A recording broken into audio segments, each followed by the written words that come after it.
கடை வாடகை விட்டுருக்காங்க சார். கிட்ட ஒரு வருஷமா வந்து வாடகையே தெரியலைங்க சார்.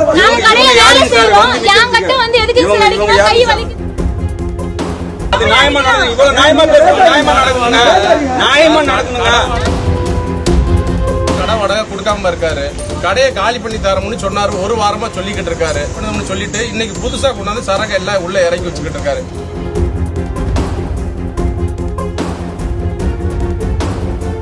கடை வாடகை கொடுக்காம இருக்காரு. கடையை காலி பண்ணி தரோம்னு சொன்னாரு. ஒரு வாரமா சொல்லிக்கிட்டு இருக்காரு. இன்னையோட நேத்தையோட காலி பண்ணணும்னு சொல்லிட்டு இன்னைக்கு புதுசா கொண்டாந்து சரக்கு எல்லாம் உள்ள இறங்கி வச்சுக்கிட்டு இருக்காரு. அதை கேட்க வந்ததுக்கு பிரச்சனை பண்ணுதாரு. என் பேர் கிருபாகரன், மார்க்கண்டோலாஸ் பாத்திர கடை. என் பையன் பிரசாந்த் நடத்திட்டு வர்றாரு. அவர் இன்று ஊரில் இல்லை, வெளிநாடு போயிருக்கிறதால நான் வந்து கடையை பார்த்துட்டு இருக்கிறேன்.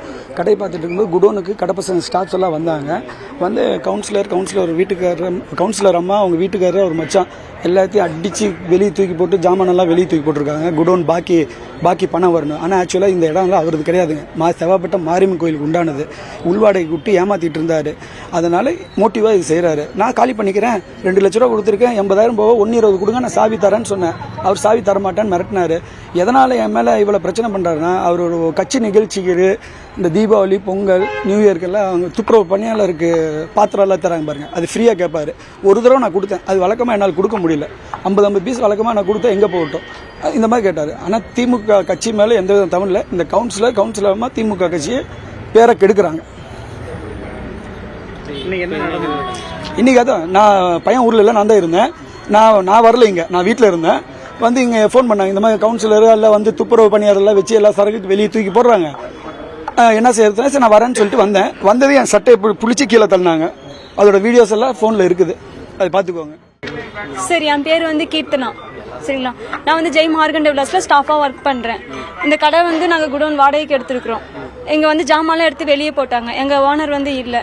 நான் வந்து வெளியே நின்று ஒரு வீடியோ தான் நான் எடுத்தேன்.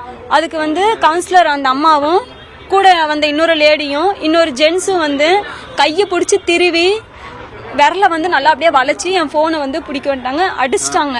சரிங்களா, இதை வந்து நான் எந்த கெட்ட வார்த்தையும் எதுவும் சொல்ல, தேவையில்லாத வார்த்தைகளால என்னை வந்து ரொம்ப கொச்சப்படுத்தி பேசிட்டாங்க. வந்து குடோனை உடச்சி சாமான் எல்லாமே தூக்கி பாருங்க வெளியே போட்டாங்க.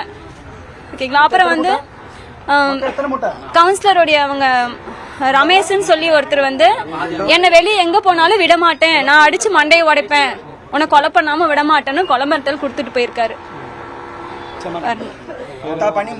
அவர் பேரு ரமேஷ், என் பேரு கீர்த்தனா. நான் இங்க வந்து 3 வருஷமா ஒர்க் பண்றேன். நான் வந்து ஸ்டாஃப் தான். நான் கடையில வந்து ஏதாவது ப்ராப்ளம் நின்று பாக்குறதோட சரி, நான் எந்த பிரச்சனைக்கும் வரல.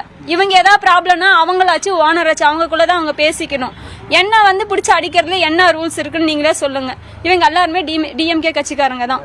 எதுக்கு அந்த மாதிரி பண்ணணும் சொல்லுங்க? பொதுமக்கள் நாங்க என்ன பண்ணணும்?